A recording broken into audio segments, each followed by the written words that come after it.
I like game jams. And it had been way too long since I entered one. So I looked through a list of all the game jams that were coming up and found this. The main gimmick of this jam is that everyone makes a game about getting high scores, and then streamers compete for said high scores. But, more importantly, it starts in under a week. I started prep work immediately by preparing an online leaderboard. I used this service called Loot Locker to pretty much do everything for me. So all I had to do was just mindlessly follow their tutorial. I also did some brainstorming about what makes a high score game fun. Here's what I came up with. Number 1, it has to be fun to play. The game needs to be fun even if you're not playing competitively. If a game itself is boring, then all that's left is the grind for the high score, and that's not very enjoyable. Number 2, it must have quick rounds with fast-paced gameplay. The ideal high score game will have players always wanting to play one more game, without having to sit through a boring early game or a drawn-out late game. Usually this would mean either there being some sort of a time limit or a rapidly increasing difficulty in order to keep rounds short. Number 3, the game must have a high skill ceiling. If players are going to keep playing the game competitively, then there has to be something for them to improve at.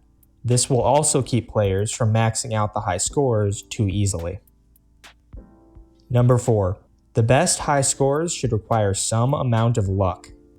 Now this may sound like a bad idea, but a little bit of RNG keeps the game interesting, and it forces the players to be consistent so that when they do get good RNG, they can capitalize. I think that this is one of the things that makes speedrunning so competitive. Number 5, the game needs to look and sound good. Ideally, players are going to be playing this game for hours trying to snatch a new record, so it needs to be easy on their eyes and ears. With the prep work and early brainstorming done, I eagerly awaited for the theme to be revealed and the jam to begin.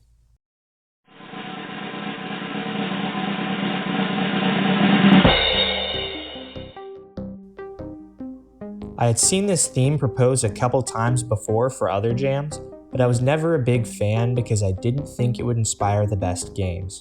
But I still managed to come up with something. Here was my idea. You control a mech tasked with collecting energy from other mechs on a randomly generated planet. You must use your weak primary weapon to kill enemies to get energy, which can be used to kill larger mechs which drop one of 3 evolution cores, which allow you to evolve one of 3 stronger secondary weapons that will shift the gameplay and give different advantages and strategies based on which cores you choose to gather, as well as increase the efficiency with which you can kill mechs and harvest energy so you can get a higher score before time runs out. This sounded like a pretty cool idea, so I started making it in Unity. First, I made a simple top-down character controller with some placeholder art. I then made some enemies and gave the ability to shoot them to collect their energy. I also made a larger enemy type for the mechs that would drop evolution cores. But there was a problem. The more I thought about the game, the more I realized just how much stuff I'd have to make. Unique enemies, weapon types, progression systems, balancing, lots and lots of art. All this would take much longer than I had time. And even more than that, it really felt like the theme was restricting the game instead of inspiring it. Having to slowly evolve your weapon and playstyle over the game might fit the theme, but it didn't sound all that fun. So, I cut my losses and threw that idea in the garbage.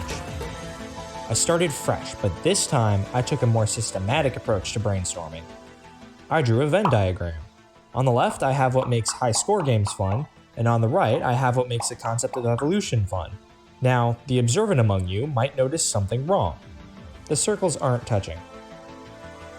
Here's the problem. Evolve is defined as gradual change, and as mentioned before, the best high score games are fast-paced. In fact, the only thing I could think of that the two have in common is the meta that evolves with a competitive game. But meta is, well, meta, meaning that it's outside of the game. It was also like 1 AM at that point, and I really didn't feel like doing something innovative. So I gave up for the night and went to bed.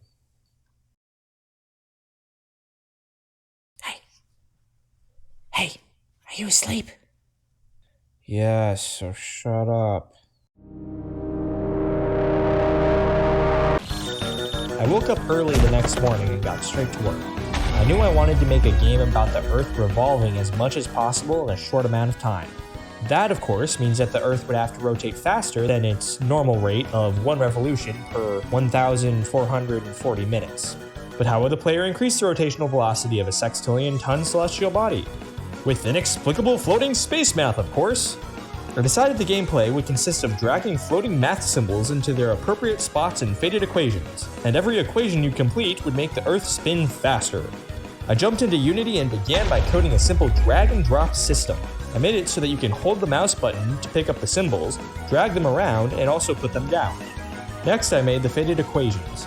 You can drop symbols onto their matching place in the equation, and it disappears once it's all filled up. And after a few more minutes of coding, the symbols were spawning randomly and floating around, and the equations were being randomly generated as well. While I was busy doing that, apparently some people had already finished and submitted their games. I was looking for an excuse to take a break, so I thought I might as well take an early look at the competition.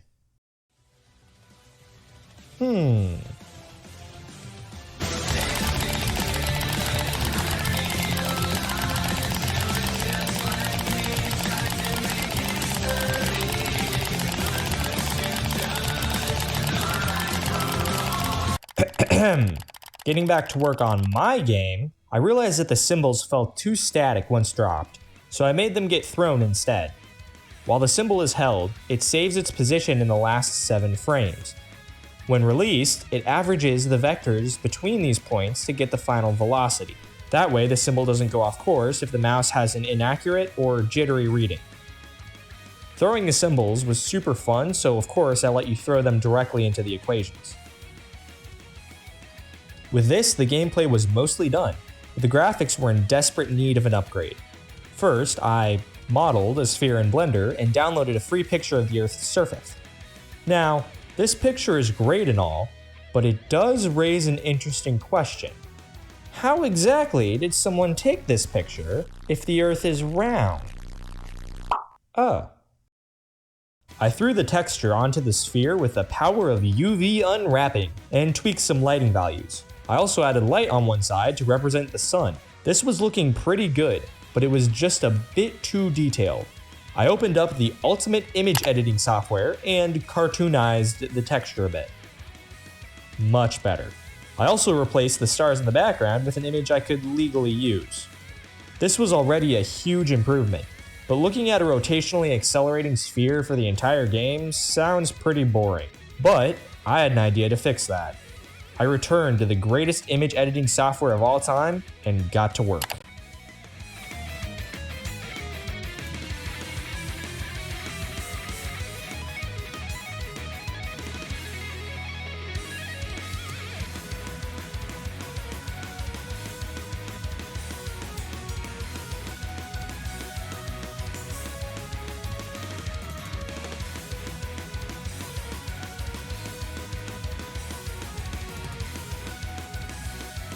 Perfect.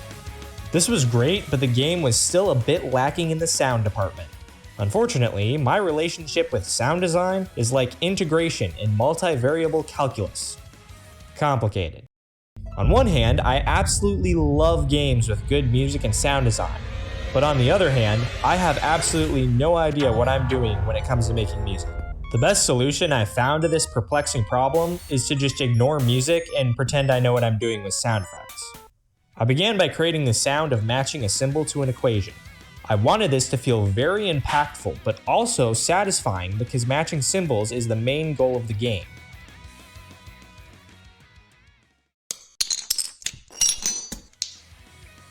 After a few minutes of smacking random objects together, I found an old miniature billiard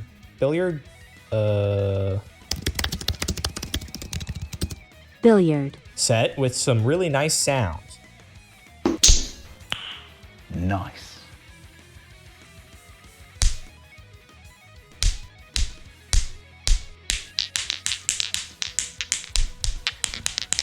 A few days earlier, I had watched a video about the magic of layering and decided to give it a shot.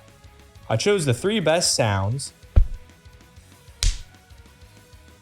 adjusted them, and layered them together. This sounded pretty good, but I wanted it to have some digital sound as well.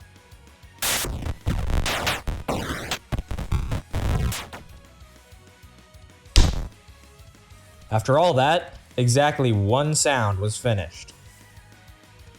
After a few more hours, I had made a throwing sound, a sound for completing an equation, and a sound for the fire igniting.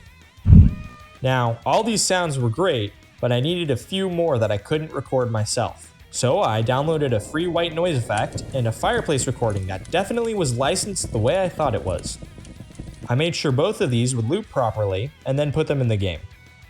For the white noise, I actually had 2 layers play in the background, but one of them would increase in pitch as the earth spins faster.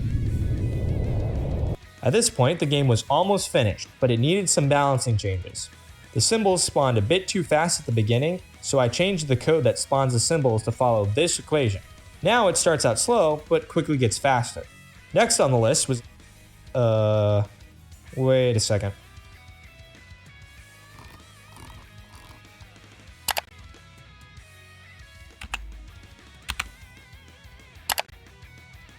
Ah, there, much better. Next on the list was improving the main menu, because this does not look good. I added some gradients and animations to give the menu some life. I also added a smooth transition to the gameplay. Then all that was left was to make the tutorial and narrative. I threw these slides together in budget Photoshop and made them play when you start the game for the first time. With that, the game was finished. I uploaded the game to 𝗥𝗲𝘃cie, noticed the fatal mistake, and fixed and re-uploaded with less than a comfortable amount of time to spare. You know, the usual. And with that, the jam was finally over. My hard work was done. I had accomplished what I set out to do. But there was one thing left to be done. One last thing before I could rest. It was time to reclaim my high score on that goose game.